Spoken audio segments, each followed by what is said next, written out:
কোরআনে আছে জাহান্নামে ফেলবার পরে আল্লাহর কাছে ভীষণ আযাবে আগুনে আল্লাহর কাছে তিনটা জিনিস চাইবে। জাহান্নামী বলবে, আল্লাহ এত কষ্ট না দিয়ে আমারে মৃত্যু দিয়ে দেন।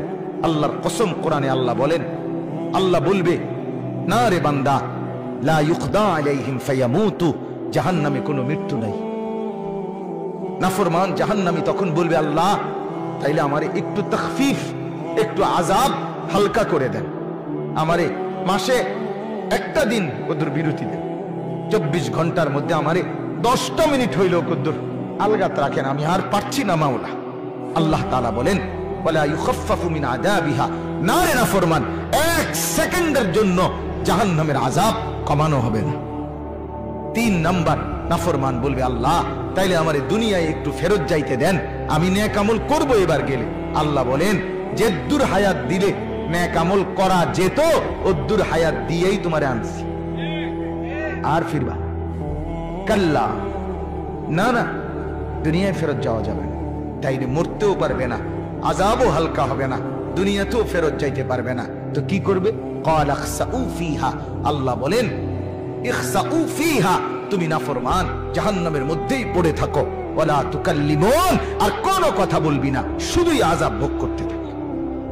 তাফসীরের মধ্যে আছে, তাফসীরে মাআরিফুল কোরআনে, আহা, আল্লাহ যখন কোনো জাহান্নামীকে এটা বলে ফেলবে যে তুই আর কোনো কথা কবি না, আর কোনো কথা বলবি না, নাফরমান পড়ে থাক, আযাব ভোগ কর। তাফসীরে মাআরিফুল কোরআনে লিখছে, জাহান্নামী আর মানুষের মতো কোনো শব্দ আর করতে পারবে না, শুধুই ঘেউ ঘেউ করবে, কুকুরের মতো আর গাধার মতো। আমার বাপ, জিন্দেগির উপরে রহম করো। আমার মুরব্বী চাচারাও, আপনারাও জীবনের উপরে রহম করেন। গুনাহ লম্বা করেন না, গুনাহ লম্বা করেন। 60 বছর ধরে টানা বিড়ি খান, এক টানা, কোন দিন বুঝবেন এটা গুনাহ? কত বছর পরে বুঝবেন? 60 বছর হয়ে গেছে, এখনো আপনি বিড়িয়ে খাইতেছেন। আস্তাগফিরুল্লাহ, আহা, আপনার কলজার মধ্যে কোন দিন আসবে এটা গুনাহ? আর কত বছর পরে আপনি বুঝবেন চাচা? হলো 20 বছর ঘরে রঙিন টেলিভিশন চলে, প্রতিদিন নাচ গান, সিনেমা, নাটক, ছেলে মেয়ে, স্ত্রী সন্তান দেখতেছে। কত বছর পরে বুঝবেন আপনি, আপনার পরিবার যে এটা গুনাহ? 30 বছর ধরে টানা ব্যবসা, একই রকম মিথ্যা, ওজনে কম দেওয়া, এরপর অবৈধ উপার্জন, ধোঁকা, প্রতারণা, সুদ, কিস্তি, লোন, এগুলো দিয়েই ব্যবসা করছেন। কত বছর পরে বুঝবেন এটা গুনাহ?